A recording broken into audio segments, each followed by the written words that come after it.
Before we get started, one more thing.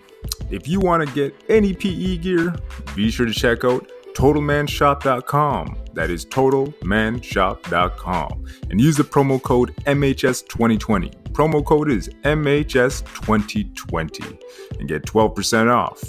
Be sure to check out their wide variety of all kinds of good quality PE equipment. All right?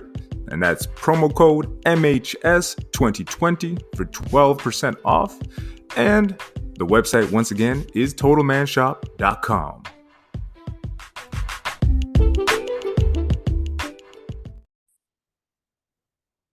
What is going on, guys? Welcome to another episode of the Masculine Health Solutions Podcast, where we discuss everything related to men's health, physical health, mental health, and of course, male enhancement, penis enlargement. We'll talk about it all. And I'm your host, CJ Rodriguez, here checking in to ensure that people, learn as much as they possibly can from this podcast episode and from this podcast in general, which is why it's called the Masculine Health Solutions. And I am a online coach, fat loss coach. It's what I specialize in and what I love, and kind of got sidetracked there because I was like, oh shoot, what am I supposed to say? Oh man, but that's why I have the script there. And of course, that is what I do, what I love to do, and my passion. However, I started this podcast more than anything to discuss, what my experience was in regards to male enhancement, right? And penis enlargement, my story and all the benefits that I saw from it, right? And for me, the reason why I made this podcast is so other guys could solve this issue without having to spend tons and tons of money on a whole bunch of pills and a whole bunch of bullshit that doesn't work, right? Perfect example is, guys go out, they spend $400 to get some pills that do absolutely nothing, might improve circulation a little bit. But honestly, if you really wanted that, you're better off getting Cialis or Viagra. Some of these pills do help, I understand, right? Like some of them are pretty good, like Erectin, some other ones that do exist. However, are they the best for you? Are they going to actually give you what you want, which is actual enlargement? No, right? So you're not actually going to increase your size when you get that. So that's just one thing that I wanted to put out there, in regards to my story and how I experienced it. Because some of the guys that have been asking now, newer to the show and stuff. So I'm just going to do like a quick refresh as to, my story and how I got started, right? So at the very beginning, I remember, I think it was like $400 or $500. I bought these Vimax pills. They had a whole bunch of ingredients that do help with circulation and help with all that good stuff, but they really didn't do anything. And at the time, I think it was 14 years ago now, man. Wow.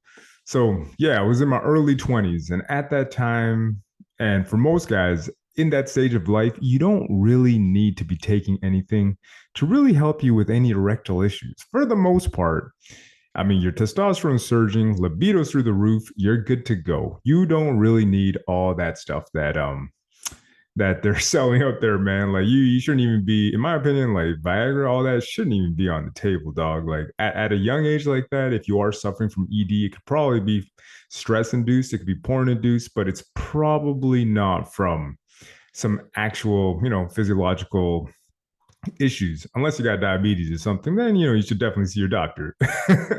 And again, this is not medical advice. This is just what I've learned from my own research and going down this rabbit hole. But anywho, so I started off with that, got those pills, got the extender. And the one thing that I'd realized and did more digging, more research was into the extender.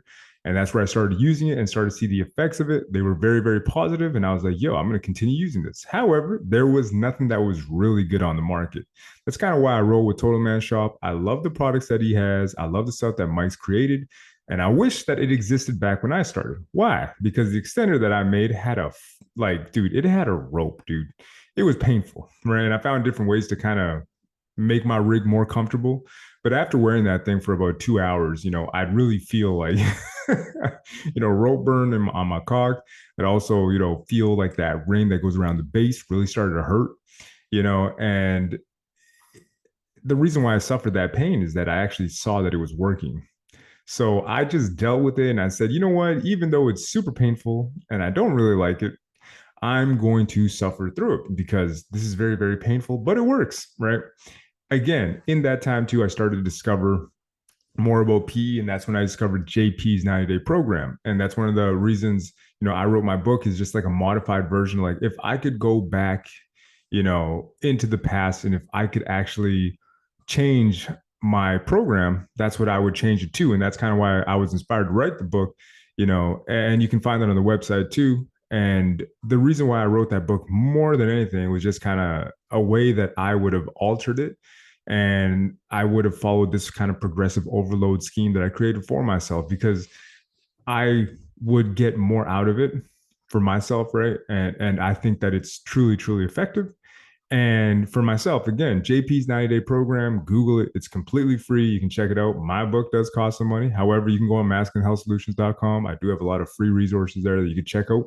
But when it came to, starting that program in conjunction with the extender, that's where, things really started to take off, started to make gains. And I started to see things both in length and girth. Didn't really care about girth at the time. I thought it was all about length. And then again, as you guys know, and if you followed the podcast for some time, you'll see that, girth is where it's really at for the ladies. So, after I made that realization, obviously things started to change, started to alter, and I got in more into pumping and clamping, all that good stuff. And pretty much to where I am now, which is more of the maintenance routine.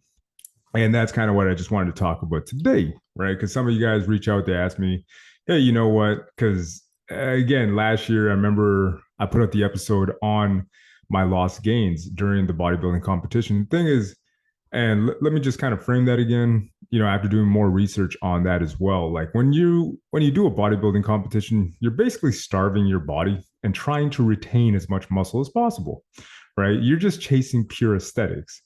The problem here is that circulation kind of sucks for a while. Oh man, the circulation did suck because I felt like, dude, I always felt cold. My hands and toes were freezing the whole time. And of course, the appendages are suffering the same way a diabetic might feel it. Your dick's going to suffer too, because there won't be as much circulation there, right? And that kind of sucks, because if you have been trying to make, gains when it comes to male enhancement, penis enlargement, the number one thing that you got to pay attention to is circulation, right? Bad circulation can actually lead to atrophy of the penis, right? So you don't want that. You want to make sure you avoid that. And of course, I didn't know that. And I was starving myself. I wasn't, eating, and I was just trying to get those workouts in. And I got down to like 176 pounds, which I'm doing again currently. However, I am not going to go down the same road of the extremes and just completely, negate my PE practices. So that brings me to the maintenance routine that I'm doing now. Again, I'm kind of pressed for time because I got to do cardio. I got to do a shit ton of cardio. I also got to make sure, I'm preserving as much muscle as possible, which means that I'm working out harder than ever. And what that basically means is that I do not have a lot of time. So the basic program that I'm going to discuss right now is my maintenance program. If I were you, I'd make a program that's best for you and a program that you can stick to, right? If it's a foundational program, whatever the case may be, you got to do something that you can actually adhere to with the time that you have. The reason why PE doesn't work for a lot of guys is that they just don't have the time, or over time, they just don't stick to it. The number one thing is adherence. If you cannot adhere to a program, you're not going to succeed in it. Whether it's fat loss, muscle building, it doesn't matter. And that's where a lot of guys get all butthurt and be like, oh, PE doesn't work. And it's like, how long did you try it for? 2 months. All right, cool. You're not going to accomplish anything in this life for 2 months. And something physical, good luck. So that's the number one thing you got to pay attention to, is just how comfortable and how able are you to adhere to the program that you either create for yourself or one that you read about. Regardless of where you get your program from, you have to make sure that it is something that you can stick to, right? For myself, my PE program is very, very simple right now. 3 times a week, right? That's all I do right now. 3 times a week. I try to pump for about 10 minutes, or I'll do a warm up first, right? Warm up 5 minutes, edge in that time, 5-minute warm up, very, very simple. And then I'll jump into the pump for 10 minutes, jelq for 5 minutes, pump for 10 minutes, jelq, and then I'm done. That's it, right? And this is more than anything to ensure that I do not lose the gains that I have made. Again, like I told you guys last year, I lost gains and it really sucked. And at the end of it, I was very stressed out. I'm pretty sure my adrenals were just completely taxed. My central nervous system was fried. Everything was just pretty much ran amok. And that was my fault because I kind of went into the extremes and didn't really pay attention to what my body was telling me and just kind of kept running right through it. This time, I'm taking my time with it, gave myself a lot more time to get shredded, right? And in doing so, it made it a lot easier. The whole process has felt really, really easy. And I still got 9 weeks to go, right? 9 weeks to go. And I got like 10 pounds left. Whereas last time, I was rushing right at the last 4 weeks because I felt like I had more time. Truth of the matter is, I did not. And you don't really know where it is that you got to get to or how low it is that you got to get to until you're kind of, you're close to the goal, but you're like, dude, I thought it was good. I thought I'd get to 180 and I was golden, but bodybuilding is an extreme sport and you really got to dive deep, right? So that's kind of why I gave myself more time to make sure that I could lose fat in a way that was comfortable, from a hormonal perspective, so that it didn't affect me to the point where it's like, your dick is shrinking. You want to make sure you completely avoid that. And that's why I created this maintenance routine 3 times a week. I'm very, very happy with the results. It's just able to keep me on point and it doesn't require much time because that is the key. If it's something that's going to take away from other aspects of your life, it's going to be extremely hard. When I had Robert from phanger.d, be sure to check him out too. Links are always in the description for all the guys that have come on the podcast and discussed PE with me. So be sure to check him out. He's the one with the compression hanger, and he gave me the compression hanger as well for me to try out. And, it demands a lot out of you, right? And you have to stand there for about 2 hours. And he even said himself, like, yo, this is pretty difficult. But if you find a way to make it more comfortable, or if you're doing something else, or if you can sit down and watch TV or whatever, it doesn't really interrupt or interfere with any aspect of your life, which is the good thing. And when it comes to PE, that's why I'm a big fan of passive PE, right? What can you do that's a more passive approach in regards to PE so that it can just be a part of your life, but not interfere with other things? Because when it does, a lot of people would just kind of opt out, be like, hey, it's too hard, I can't spend too much time on it. But if you use an extender, hangers, something that's going to force passive growth, or even pumping, like I said, pumping, easy way to go about it. And that's why I'm such a big fan. And Jelqing, yeah, you kind of get a little bit greasy or whatever, but I leave it in. There's obviously people that discuss it as to whether they should do it or not. That'll be another podcast episode. But when it comes to making sure that you get your PE workouts in, you want to make sure that you find a way in where you can incorporate it into your life and where it's easy, right? As easy as it possibly can be, right? Something that just be simple, be effective, and help you get to the goals that you have, whatever they may be, right? And for myself, like I said, my maintenance routine, very simple, 5 minutes, edge, right? Warm up, and then 10 minutes in the pump. That's it. 5 minutes Jelq, 10 minutes in the pump, and then again, 5 minutes Jelq, and then I'm pretty much done. There are days where I may have more time and I'll spend more time inside of the pump, right? And do a couple more sets here and there. It's a program that I wouldn't necessarily say would be the best for growth right now, right? But I'm not really looking to grow. I'm just looking to maintain what I currently have and pay more attention to that, as time goes on, because I am going to, make my body pretty fatigued here.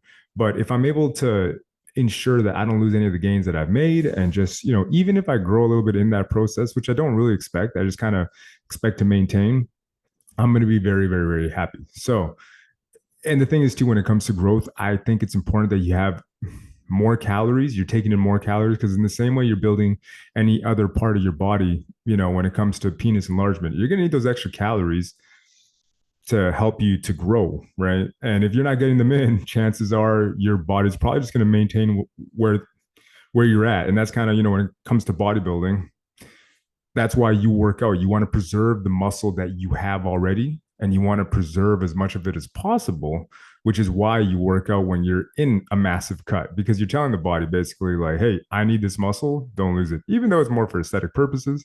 But when it comes to penis enlargement or male enhancement, you also want those excess calories to help you build.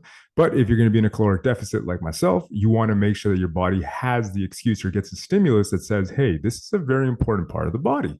We got to make sure this stays where it's at, because when the libido goes down, all that stuff, and the circulation isn't as great, you will suffer the ill effects of it. So if If you are not eating correctly, that's one thing you do want to check up on. Like I tell my clients, you want to get as many whole foods as possible. You want to get good calories in. You want to make sure you avoid, shitty processed stuff that's full of xenoestrogens, BPAs, and all that kind of garbage because it can really affect you and it can disrupt your endocrine system. So avoid that, get good calories in. And this is my maintenance program. And that's pretty much what it looks like for now. Again, keep shooting me the DMs. I'm going to try to put as many of these episodes out as possible because, yeah, man, a lot of the DMs are coming in and a lot of the things are kind of similar, in regards to some of the questioning. Like the other subject that I already have lined up in an episode that's recorded that I got to release is just circumcision. It's something that keeps coming up, and I honestly, like, it's never bothered me. I've never even thought about it. However, it's something that seems to ail a lot of people or have a lot of questions about in regards to PE. So I'm going to touch on that. And that's going to be the next episode after this one in the solo cast series where I'm just answering questions. But until the next episode, guys, I'll see you then. And again, if you got any more questions, just DM me. And if you do want to reach out to me, the new email that I have now, because I switched things up to Google Workspace, right? Had to step it up a little bit because let's just say the old email was starting to give me trouble, was starting to get a little bit complicated, getting a little funky. So reach out at Conrad Rodriguez at masculinehealthsolutions.com. Just no period in between the Conrad and the Rodriguez. So that's it for today. And again, if you guys want to reach out, lose fat, get into the best possible shape of your life, be sure to reach out, DM me, and we'll see if you're a good candidate to work with me, right? Got to make sure you're committed, all that good stuff. But until the next episode, I will talk to you guys then.